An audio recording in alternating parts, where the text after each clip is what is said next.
Good evening, everyone, and welcome to the 15th Annual New Plays in One Day Festival. This event is brought to you by Alpha Psi Omega Theater Honorary.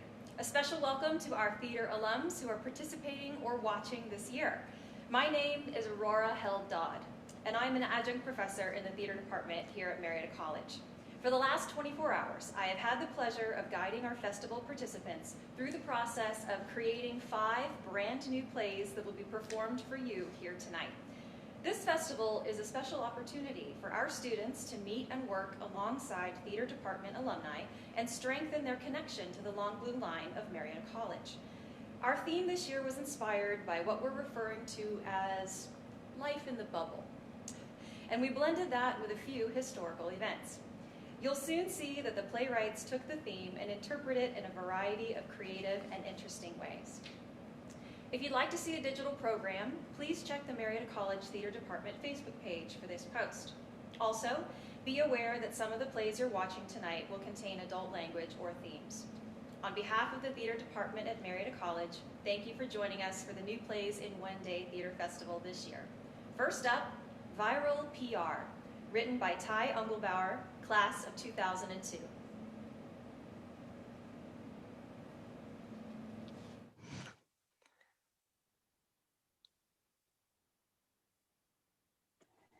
And that's all the time we have for that segment. Our thanks to Blake Jones for being our guest. Once again, the book is Finding Hope by Making Rope. In our next segment, a look at the effects that worldwide health emergencies, past and present, have on figures of speech. But first, the news. Clear. Oh, God. I can't tell if the book or the interview was more tedious. You read the book? Of course I did, didn't you? I skimmed it. You skimmed it. That would explain some of your open-ended softballs. It was a memoir about rope making. How many hardballs could there have possibly been? You were the one that booked him. I seem to recall having my doubts. Slim pickin'. How hard did you push for a real high-quality guest? Someone with an edge? Oh, you mean like that circus clown that juggled real dead fish? Don't start. This place smelled like absolute shit for a month. I thought you agreed to never again bring up Tilapio the Magnificent. Fine, then give me a break with the rope guy. Would you? Okay, fair enough. No more rope guy, no more smelly fish juggling clown. Fine. I mean, it's not your fault, I know. And it's not mine either. It's just this place doesn't have reach. Nobody exciting is ever going to come here. WTMU, the station pitied by the void. WTMU, when elevator music is too ear-splitting. How do we miss out on that guy that for the interview with the bowling alley that they only use dodecahedrons for their balls? I mean, at least he was interesting. He became a TikTok sensation the night before his booking, so he canceled. He's opened 2 more alleys since then. Well, he's having a good month. Better than we are, I suppose. How long now? About 10 seconds, looks like.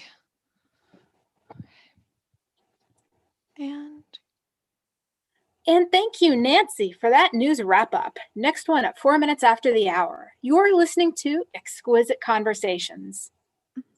The term going viral has, of course, for decades now referred to something wholly separate from health and biology. Whether it be YouTube, Twitter, or, of course, TikTok. Going viral has come to define as something that takes the internet by storm, often making its creator famous or infamous overnight. But in 2020, one might argue the original, more organic meaning is entering, perhaps re-entering the public consciousness and the national lexicon. We will be taking your calls on the matter, as well as hearing from a professor of linguistics, Lynn Nicholson from Swarthmore, who we understand has a stuffed plush version of the Yersinia pestis bacterium, known to most of us as the bubonic plague bacteria. That's larger than life size, I assume. Well, yes, of course. It would be difficult to... I'm sorry. I'm hearing from control right now. Are we certain of this? Okay. Yes, I am told that we have a very important caller waiting with some invaluable perspective to share, no doubt. Really? I told you yes. We're gonna put them through now. If we could please welcome to the program a surprise guest, the smallpox virus. Smallpox, are you with us? I can hear you, yes. Great, great. Well, let me welcome you to Exquisite Conversations. It's quite something to have you here with us. Oh, absolutely. And my thanks to the producers for having me on the show, that is, of course, especially on such short notice. I really do appreciate it. Not at all, not at all. You'll have to forgive me. Forgive both of us for being a little flustered. We didn't think any of you were around anymore. We apologize for the assumption. Yes. Not at all. I imagine almost everyone makes the same assumption. Being declared eradicated worldwide tends to, shall we say, lower one's profile in the public eye. That's I'm sorry, I interrupted. Please continue. Oh, no, I was just gonna say it's totally understandable. Well, we don't want to eat up too much of your time, Smallpox. Why don't we just open it up and let you share with us whatever it is you wanted to say? The floor is yours. Please feel free to call me Variola. And it was back in 2013, 2014, was it, when that whole Ebola thing was happening? I have my thoughts on that whole episode, but despite being contagious, it's not like every virus can just up and go wherever it pleases to go. And before I could determine the best way to reach out to the public, poof, Ebola contained. Right. Absolutely. Once that was over with, I wasn't really comfortable coming forward. There's a media saturation point beyond which people just kind of tune out. Yeah. The last thing I wanted to do is, how do I put this? The last thing I wanted to do was ride on the coattails of Ebola. Society can deal with perhaps one of those things a year, if that, as we're finding out. So I opted to stay quiet with my opinions back then. I'm a virus, not a monster. No doubt. But with the latest things not going anywhere for a while, so I just wanted to reach out, I'd like your listeners to understand the sort of echo chamber that these things tend to be viewed in. The assignment of good bacteria, bad bacteria, virus A, virus B, and what to do or not do about it, when really we are what we are. We're not concerned about where so-and-so is from or whatever Prime Minister X thinks. We're viruses. We do our things. Unchanged, Variola, if I could just jump in for a minute and react to something you said, I think it's important. Yeah, of course. You mentioned doing your own thing and you are what you are, and I hear you, but don't viruses, well, some, not all, but don't some viruses mutate? Well, and wouldn't that, I guess, in effect, somewhat counter your contentions of we are what we are? Maybe a little, do you think? No, I wouldn't take it that far. Though, to be fair, I do understand what you're saying. It's easy to point to the mutation thing, and we're hearing some of that in regards to COVID-19 right now, but it's a bit of a thorny issue, but I'd contend that the mutation of a virus is more about a whole new thing coming about, whereas the original, if you will, is very much the same as ever. I know where I'm coming from, believe me. Forgive me if this is getting too personal, Variola, but are you yourself mutated? You don't have to answer, of course. Oh, no. That's a fair question in context. I'm, in fact, not mutated, which is why I think I have a particular leg to stand on here, if I may be so bold. Have you spoken at all to COVID-19? I haven't had that opportunity, no. Like I said, we don't travel much. There aren't exactly many of us left. Yet, here you are. Yes, here I am indeed. That is true. Would you speak to COVID-19 if the chance arose? Once everything is safe again, of course. Oh, certainly. If the occasion arose and there were any interest on their end, I would want to assume, but if they should happen to be listening and they aren't too busy these days, I'm happy to have that conversation. What advice would you give COVID-19 if they were here now, if they are in fact listening? I think that kind of gets back to what I said a minute ago about why I came on here. A virus does as a virus does. Your interesting point about mutations notwithstanding. We're going to do what we do regardless of who we encounter. We don't tend to shift very much because of people, and we certainly don't tend to shift much for other viruses. I don't know if I'd be in the position. Oh, humorous, maybe. Well, I'm pretty old hat by now. I'm yesterday. At least I'm pretty sure you all hope I am, right? Oh my, yes. Stay put, please. Right, right. But no, I would tell COVID-19 and any subsequent coronaviruses that sort of make it to prime time that history remembers. It's up to each virus to decide if that matters, of course. So I'd tell them to make that decision about embracing the history, You've got me and a handful of others like me cooped up in a vault over at the CDC back here, and a few more over in Russia someplace who I'll never see anymore. We're almost certain never to get out, but history will never forget the name smallpox. Is that for better or for worse? That's not really for me to say. Before we let you go, any future projects you want to plug on our show today? Any plans? Actually, yes, I have a distance learning program for other remote viruses in the works. In fact, it'll hopefully be ready sometime by New Year's 2021. People can join as well. I don't discriminate. None of us do. Well, would love to have you back on when it's ready to talk more about it. Will do. Thank you for joining us today, Variola. It was my pleasure. And stay safe out there. Okay, that was Variola, aka smallpox, presumably live from the CDC vault. Fingers crossed. And we are coming to the end of another round of exquisite conversations today. Our apologies to Professor Nicholson for running out of time to talk to her. We'll schedule her for another time. Tomorrow's show features a collector of old toilet paper rolls and a woman who claims to be the first customer in every new Kroger store since 2007. We hope you'll join us then. Yes, of course. Good night to all of you. Clear. Oh my God, Control says the switchboards are lighting up like the 4th of July in there. Nice. Oh my God. What are you looking for? Contact info for the yellow fever. We've got a slot open next week, and this might get us onto syndication. A difficult get, but what the hell? After tonight, who knows what doors have opened? Thank God for smallpox. Well, I mean, the one that's safely locked up, that kind, of course. Maybe we could go viral ourselves now, do the show in stations all over the world. At a safe distance, of course. Of course. Viruses don't discriminate, after all.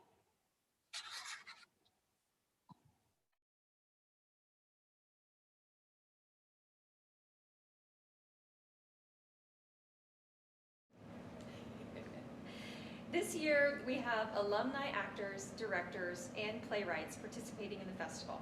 And we also have student actors, directors, and playwrights showcasing their skills during this annual homecoming event. The festival began last night at 8 p.m., where many of our participants met each other for the first time. We held a brief set of auditions, and then the playwrights received a writing prompt to inspire their work. Writing began around 9 p.m., and the playwrights wrote throughout the night, each producing a full one-act play by 8 a.m. this morning. Next, the actors and directors came together to rehearse these brand new plays that you're seeing tonight. It is a fast-paced and exciting way to experience the thrill of workshopping a new play. Our next piece is titled No Escape from the Elbows, written by Paul Freshwater, class of 2009.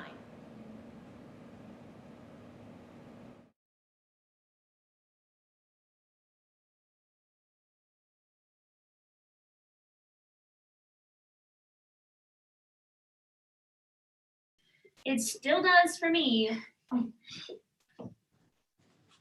Yeah. How is he? Lou, can you hear me? Hey, Bonnie. Shit, Stuart, he looks terrible. Well, he thinks everything is a hoax.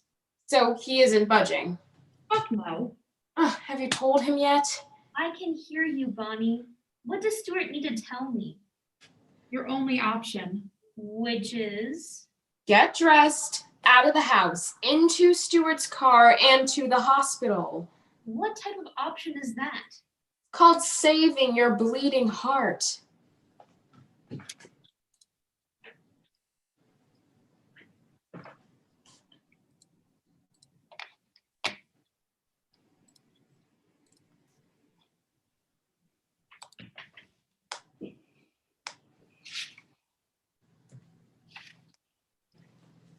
Fuck, dude, slow down. You're not going to shit your pants. I will if I die in a car accident. Well, you're not far off from dying right now.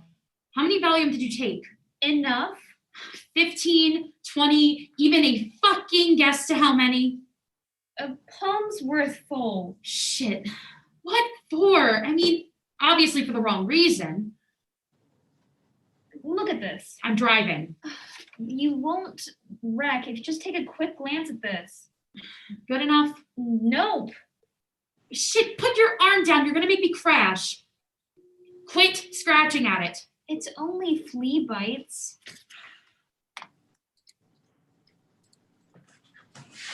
Where are you at, you mangy dog?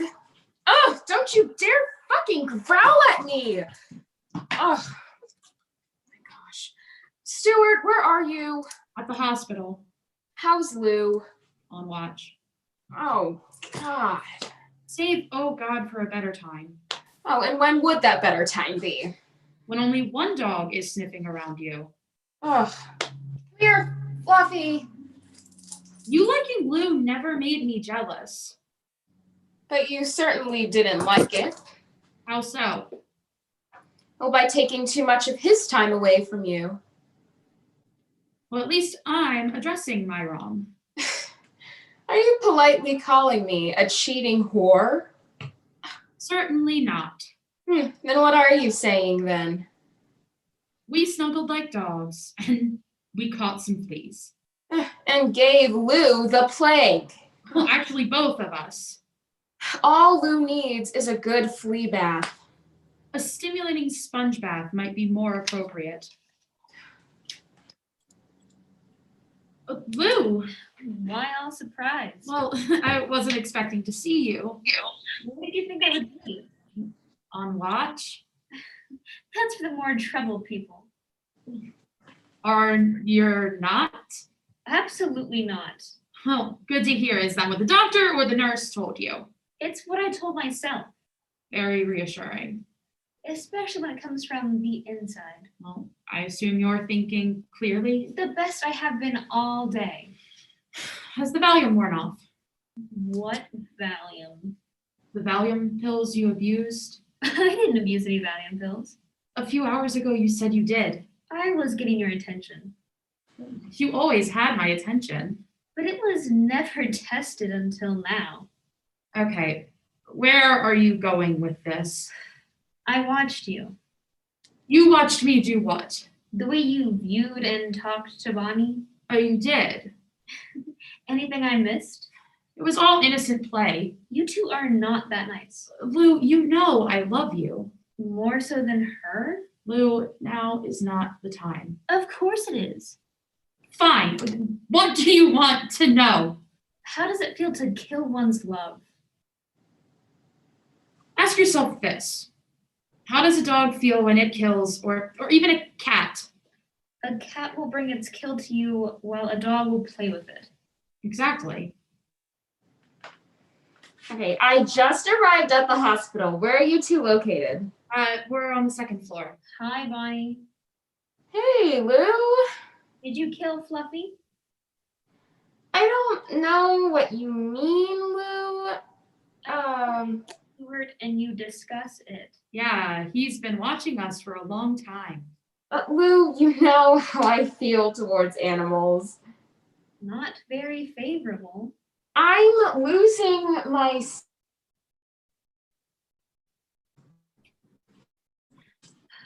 Why do people lie? I'm not going to argue about big lies and small lies with you. Well, I am. You knew where I stood with Bonnie before you closed in on her. Well, you did leave me that opening. And here you are looking after me. Yes, I am. For what purpose? Too many to recall. One that stands out? Vaguely. It can't be too vaguely if you remember. The time that you saved me from that abusive priest. Anything else you need to confess? No, not really. Even for a conning, dying man? You're not a con. What's with the solemn looks? Thinking about all the elbow bumps that we've received in this life.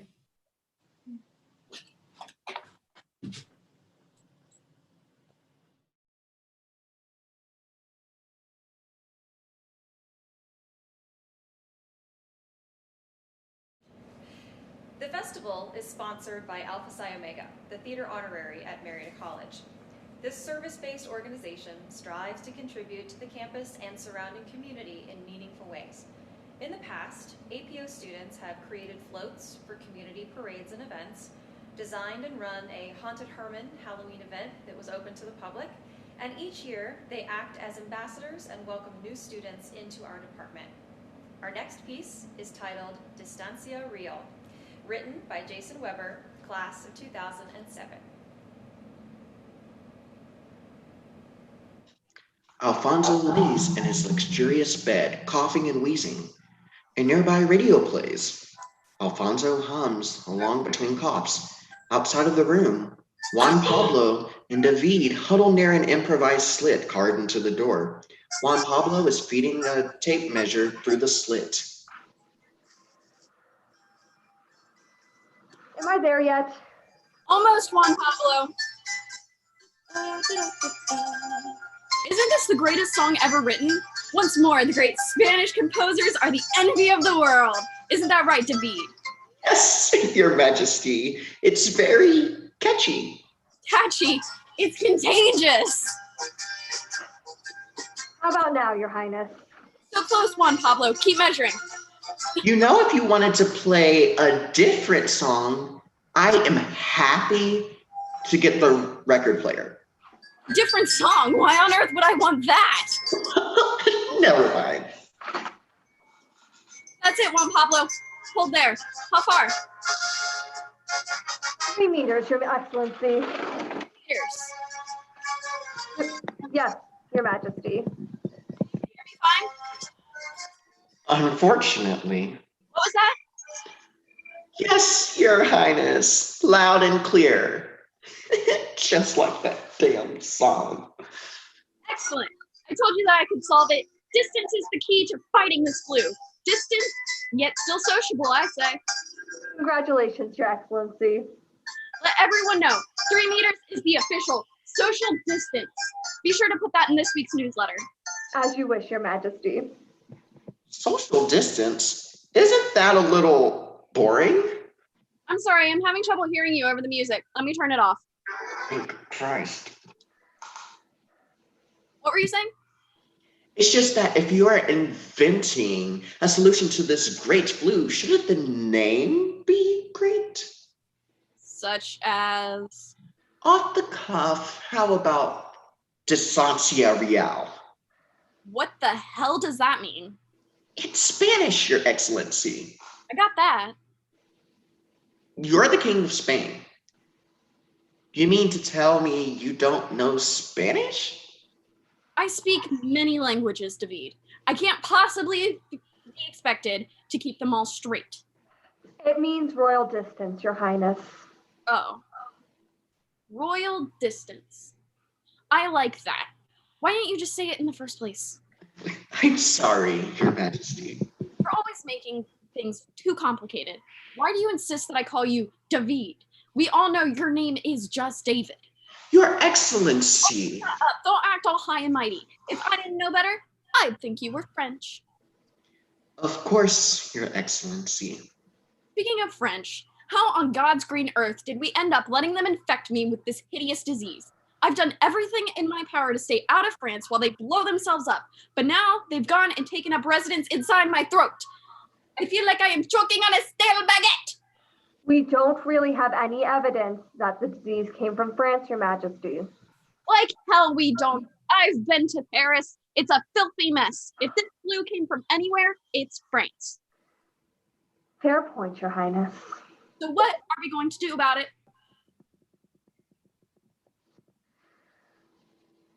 Pardon? Do you think I'm just going to take this French flu lying down? That was the doctor's hope, Your Majesty. Nonsense. We must rally the troops. Prepare for invasion! Invasion? You know that France is already at war with Germany, right?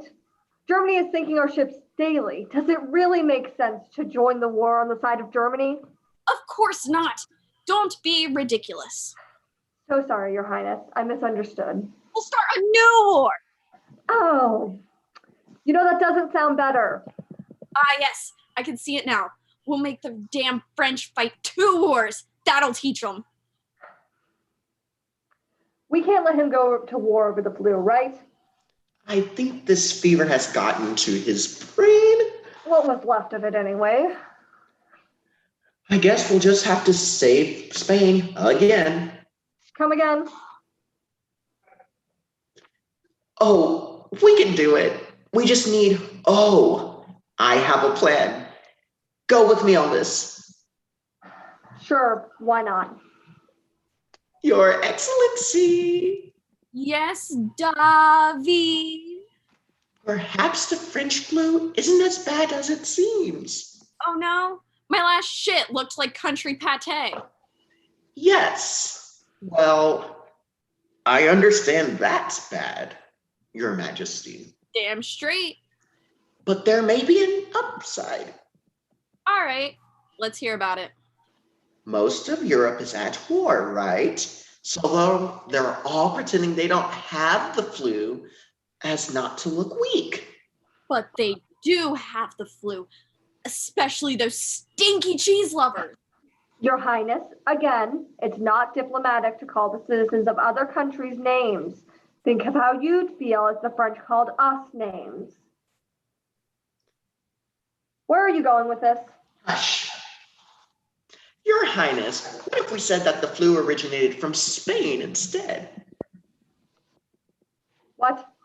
Preposterous. Spaniards are the cleanest people in all of Europe. I hear you, Your Excellency, and I don't disagree. But you know you're always saying how you want Spain to be more of a tourist attraction. Yes. This can be our ticket. Your Highness, I want you to know that I have no part in this idea. In fact, I think David may be coming down with the flu himself. He looks a little feverish. Oh, hush. Hear me out, Your Majesty. Have you heard of adventure tourism? No, that sounds ridiculous. Is this another one of your half-baked ideas like Fire Festival?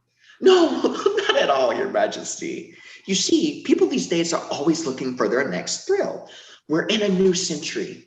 Quiet little trips aren't going to cut it anymore. Do you think all these American soldiers are just going to want to go on vacation to Myrtle Beach? Of course not. They'll want to recapture their wartime excitement, relive it. They'll want to fear for their lives, prove they are men. Intriguing. And we can provide those experiences for them right here in Spain. Ground zero for the Spanish flu. Ah, yes. I think I get it. Come test your strength against Spanish flu. Our supermanly king fought it, and he's even stronger. Are you up to the task? It's true. I feel stronger already. How about this for a slogan? Spain, can you handle it? How about Spain, if you dare? Very good, Your Majesty. Oh, I got one. Spain, catch it. It's contagious.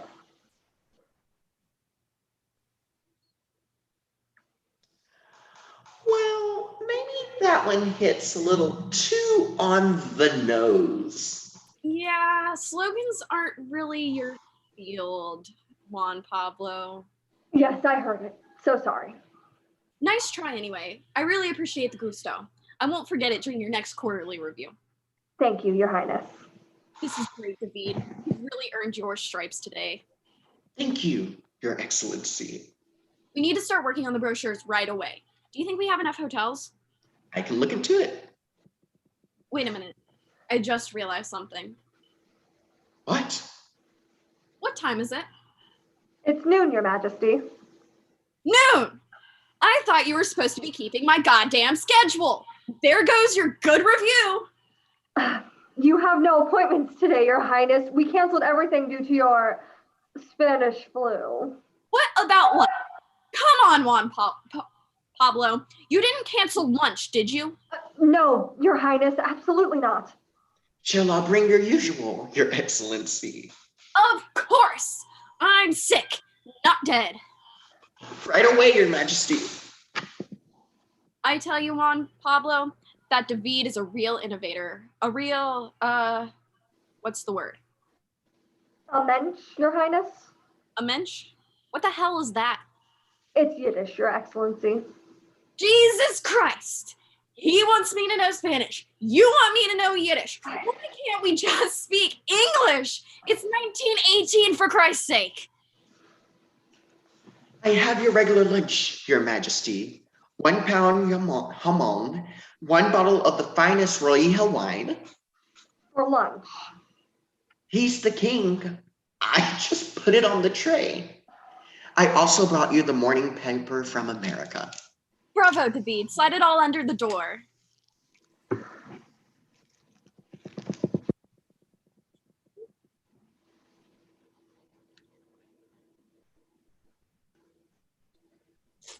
Oh my God. This is outrageous. Is everything okay, Your Excellency? No. Shall we come in, Your Majesty? No. Stay there. Maintain your royal distance. Is it the wine, Your Highness? I can get a different bottle. The buyers were trying a new winery, but clearly it didn't really work out. So, Did you see this newspaper? the New York Times? I'm on the goddamn front page. Congratulations, Your Highness. Shut up, Juan Pablo. Of course, Your Excellency. Spanish flu ravages innocent Americans. Cavalier monarch in Madrid to blame. They've already called it. It's Spanish flu. They think it's my fault. Well, that can't be. That's it. We're going to war with the Americans. Your Majesty. Now that seems like an overreaction. Ready the warships, Juan Pablo. Juan Pablo!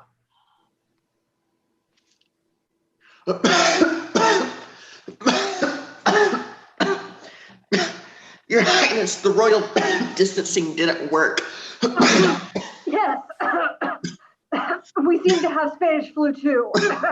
We must quarantine immediately. I'm so sorry. Yes, immediately. We just aren't as manly as you. Feel better, Your Excellency. We'll see you in 14 days.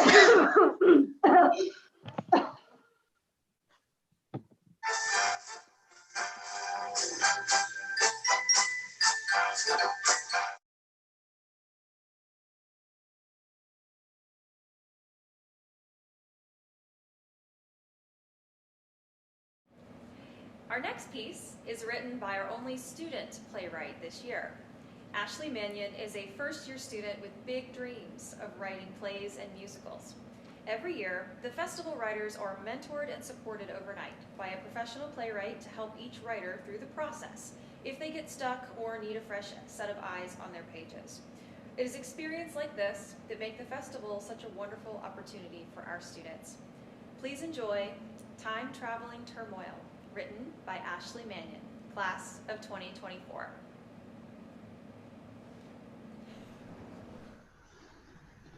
Emma is sick of the world, sick of the coronavirus, sick of the chaos, and if she's being honest, she's just sick of the sickness.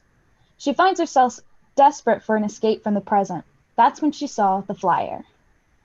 Do you want something special? Do you want out of these troubled times? Do you want to make history? If you said yes to any of these questions, visit the Science Center for more information. This immediately sparked interest for Emma, wanting to do something out of her comfort zone. She did not expect to see what she did when she stepped through the door. A time machine! It actually exists? That's so cool! I'm in!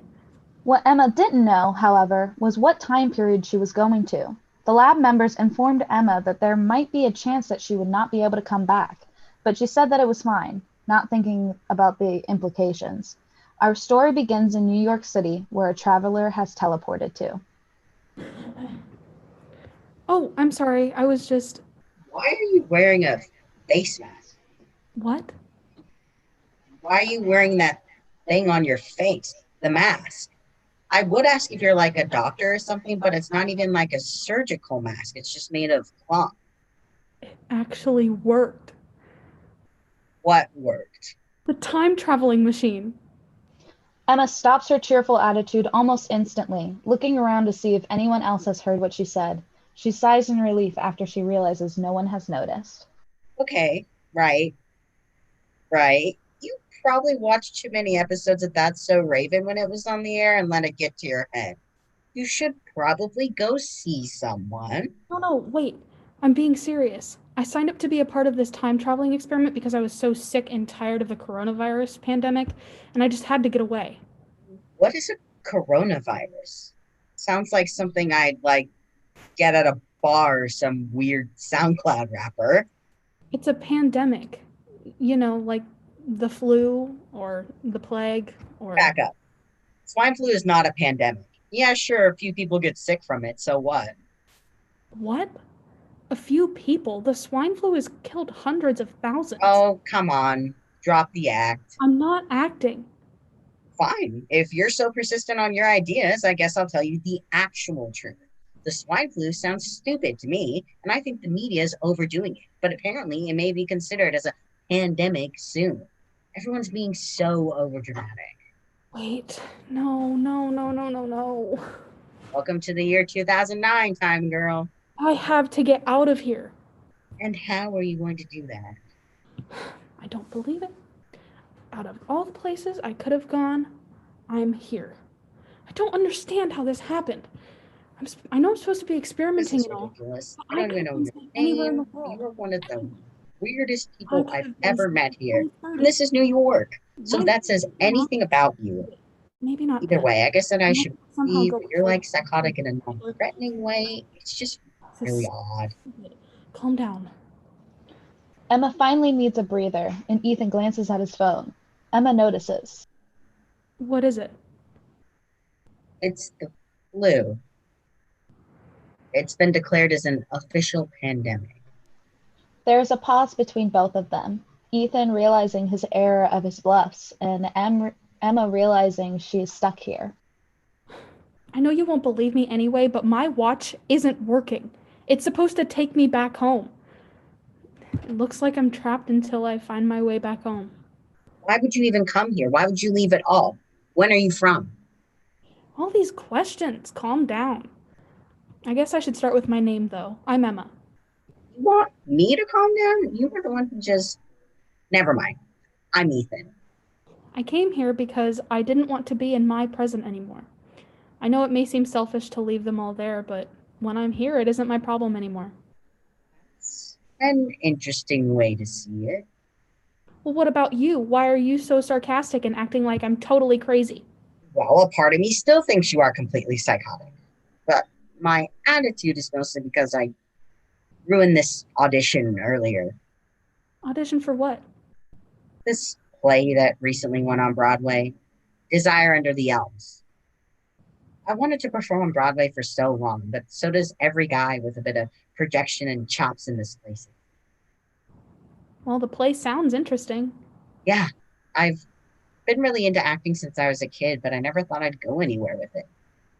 Who knows? I might not be able to go anywhere now. Anyway, I can't believe this stupid pandemic is happening. Who knows what will happen to my career? Also, I don't understand what I'm supposed to do at all. It's not like we can stop it or anything. Okay, look. You are trying so hard to deny that this flu exists. People in the future did that too, and you know what happened to the virus? It spread. It spread like wildfire, Ethan. So think about the people you care about. Think about the world as a whole.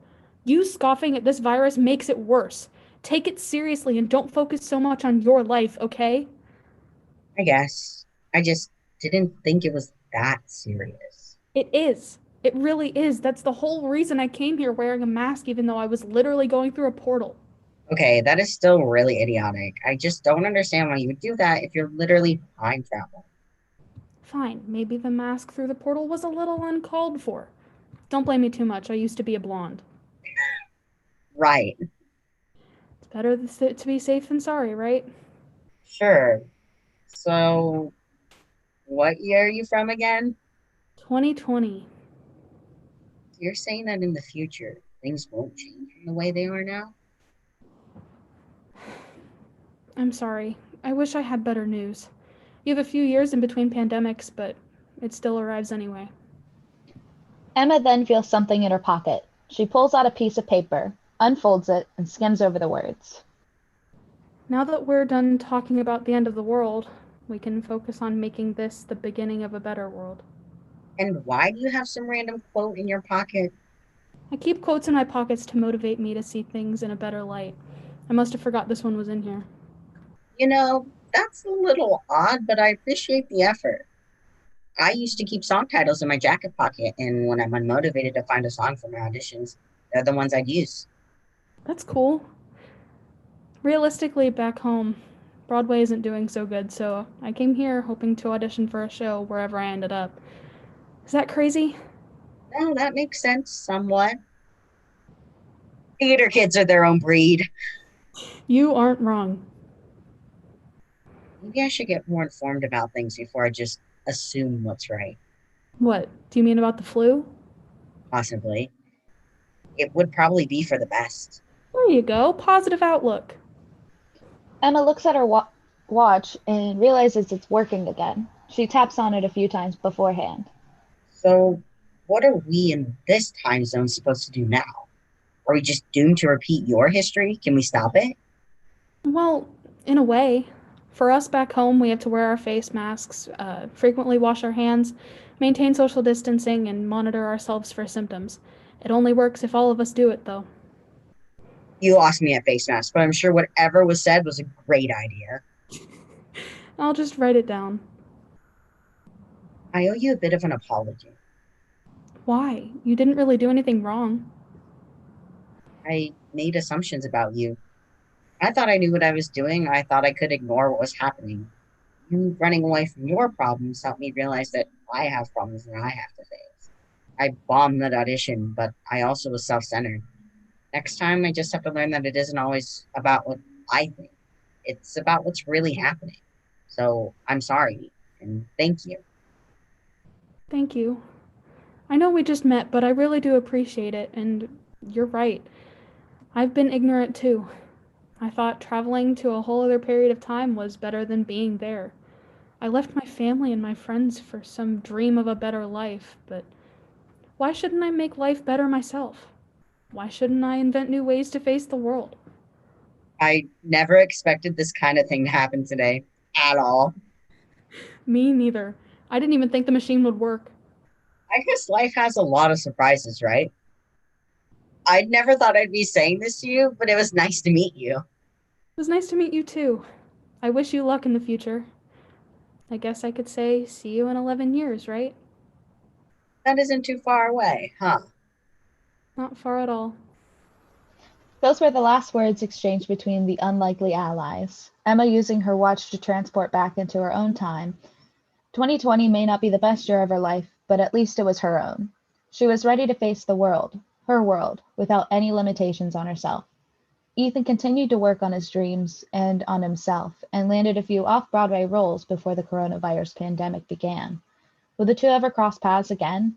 Maybe someday, but for now, they are both just glad the time travel turmoil is over.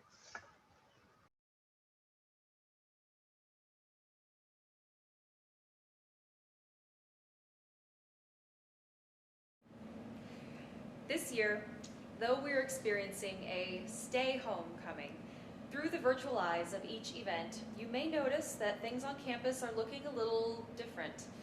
Even though against the obstacles that we've all faced this year, at Marietta College, we are creating theater in new and interesting ways. Our classes continue in person with social distancing and strict cleaning procedures. Auditions and interviews for incoming students continue online, and our faculty have taken the virtual world head on to deliver classes and, in our department, arrange for live performances to be streamed to family and friends. While it's a challenge that none of us could have imagined, it has stretched and tasked us all into developing new skill sets to deliver the quality of education our students count on. If you'd like to learn more about what we're up to here in the theater department, please visit us at www.marietta.edu/theater-department. Our final piece this evening is written by a Marietta College professor. This is Scarlet Fever, written by Ben Cromwell, assistant professor at Marietta College. Oh, God. Oh, God. Hello? Is anyone there?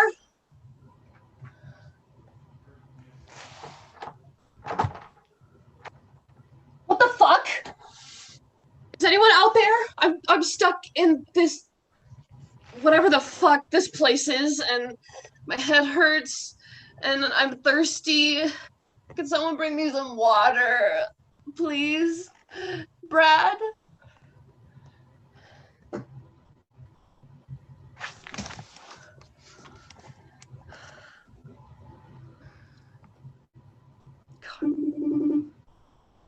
Come on, pick up. God damn it, Brad. I just need you to pick up the phone and bring me some aspirin and a Diet Coke. Is that too much to ask? Fuck. Oh. Okay. Oh, pick up. Come on, pick up. Come on, pick up. Please pick up. Pick up. Please pick up. Hello? DJ, thank God. Where are you? Never mind, I don't care. I'm in some sort of closet thing and it's locked. Can you come find me and bring me some water? I'm dying of thirst. Oh, hi, Carol. Good to see you this morning, too. I'm fine, by the way. Good, I'm glad you're fine. Now, can you come find me? I'm locked in here.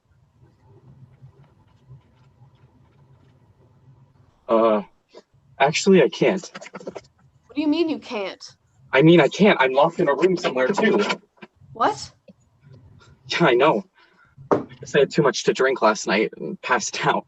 Woke up in someone's bedroom. Oh, God. Did you try Brad? He's not answering. Probably passed out somewhere, too. Fuck, my fucking head is killing me. Oh, same. Do you remember much from last night? A little. I mean, I remember arriving and I remember Brad locking the doors, and then I was talking to someone, Summer maybe, and someone passed me a drink and like an idiot, I drank it, and then nothing. I think maybe someone drugged me. But you don't remember who got you the drink?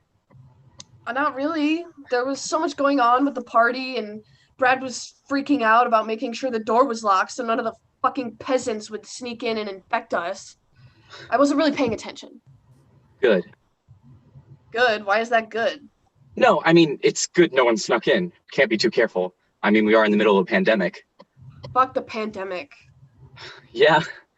I mean, that's what it's all about, isn't it? I don't know. I just want my head to stop hurting. I wish I could help somehow. Yeah, me too. So you don't remember anything about last night? No, I told you I blacked out. Okay, I'm gonna try to find a way out of here and come find you, okay? Whatever. All right, you hang tight. I'll be there soon.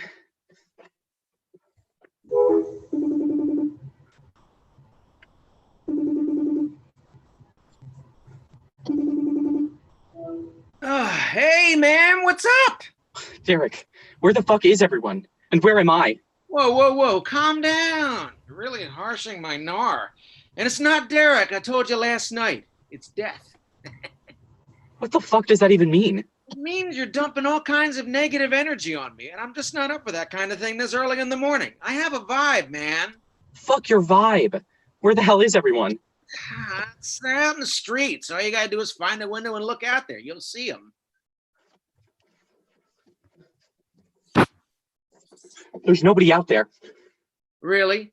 You don't see them? There's nobody there except a bunch of Walking Dead peasants, probably all infected.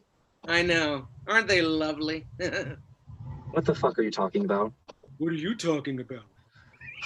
Damn it, Derek. I'm not playing games. I need to know where everyone is. I've been calling everyone I know and no one's picking up. What the fuck is going on? I know you know. Fuck. It's Carol. I have to take this. CJ, there are dead people in here. What? What are you talking about?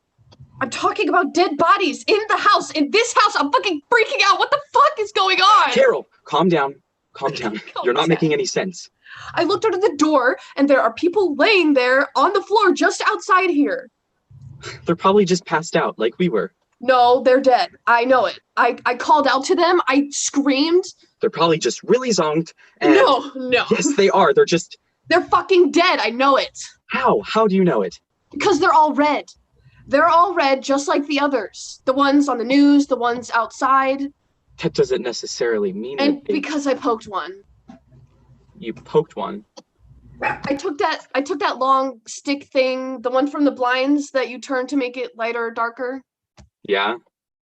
And I put it under the door and I poked it and it's dead. Whoever it is dead. Fuck. Carol? I have someone on the other line. No, don't leave me. I'll be right back, okay? I'm here for you. Please don't go. I'll be right back, No, okay? CJ, no. What did you do? Excuse me? What the fuck did you do? What did I do? I didn't do anything. You did it all. Don't you remember? No. I didn't. You. You should probably get that. I... Carol's gonna find out sooner or later anyway. You might as well tell her. Tell her? Yeah. What should I tell her? About the deal you made. You know, the one where you let the Red Death into the party in exchange for sparing your life? Oh, fuck.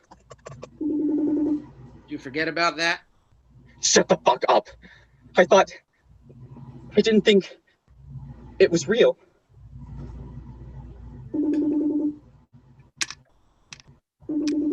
You should get that.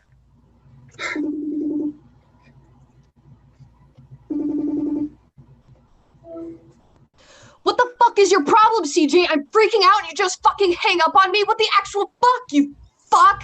Carol, I need you to calm down. Calm down? Fucking calm down? Yes, I have something important I need to Fuck tell you, you. CJ. Fuck you. You fucking hung up on me. Carol, something is happening. I need you. You ass monkey fuck-headed Carol, dick bag Carol, prick. Carol! What? Something happened. Something happened, and I need you to listen to me. Something happened? Yes, something happened.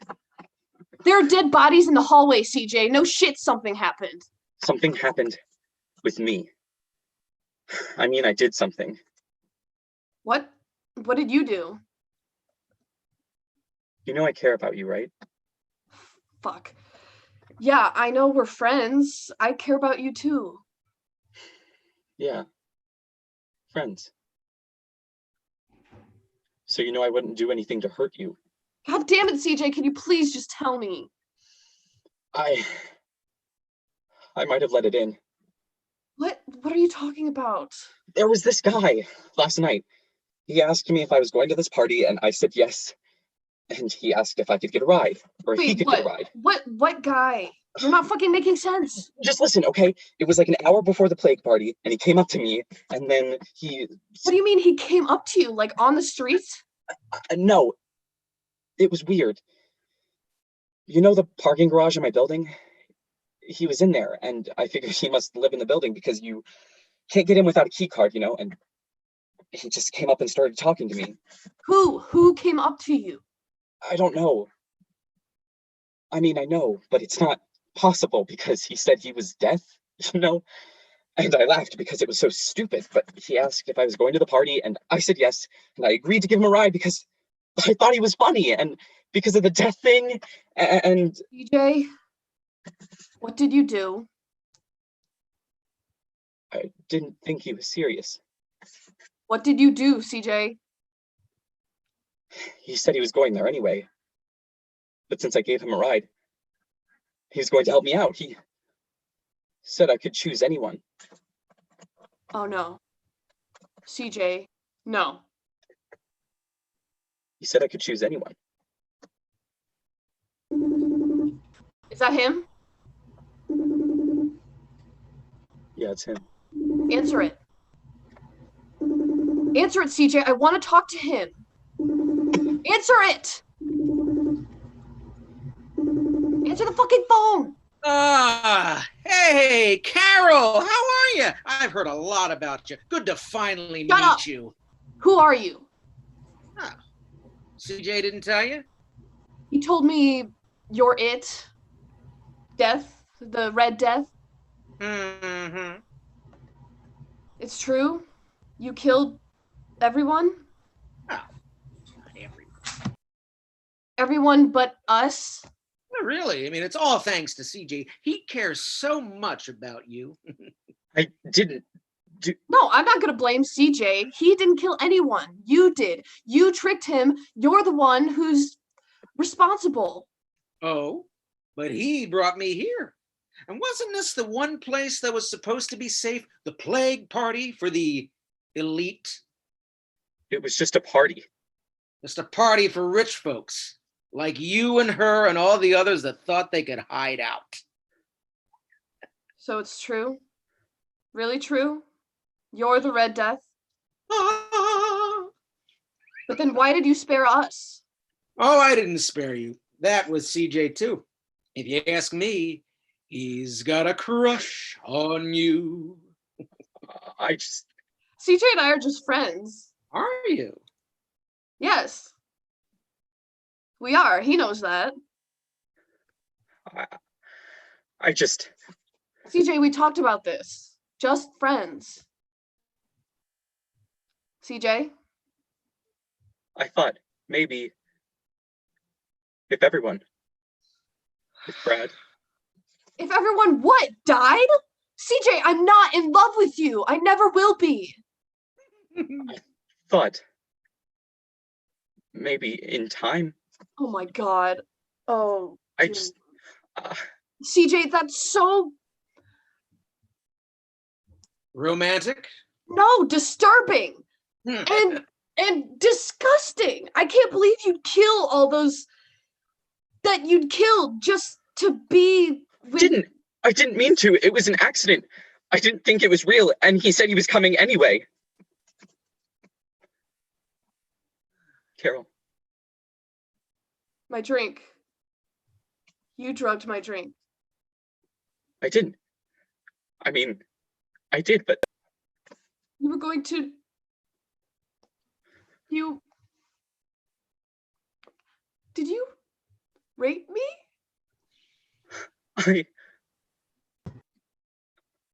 Oh my god. Oh my god. It's not. I can't remember what happened. I had a lot to drink, and... You're a monster. You don't remember either. We're the last ones left. You don't remember either. Carol? Carol? But we're the last ones left. Well, it's been fun, but I've got to go. Keep it real, CJ. And just think, this is the new normal.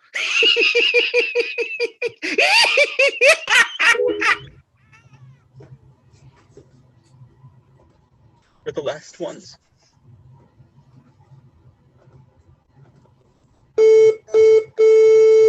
Welcome to Verizon Wireless. The number you dialed has been changed, disconnected, or is no longer in service. If you feel you have reached this recording in error, please check the number and try your call again.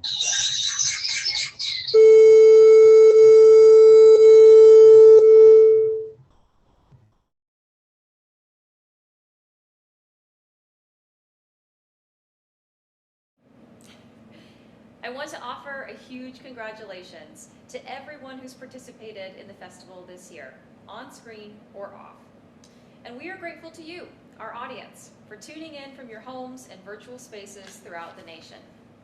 We invite you back in November to enjoy Well by Lisa Kron, in February to see The Laramie Project by Moises Kaufman, and in April, Godspell the Musical by Stephen Schwartz. You can stay updated about our virtual performances by keeping your eye on our Department of Theater Facebook page. With that, I wish you a good night and a happy Stay Homecoming 2020. Please join me in congratulating the New Plays in One Day Festival participants. Everyone, take a bow.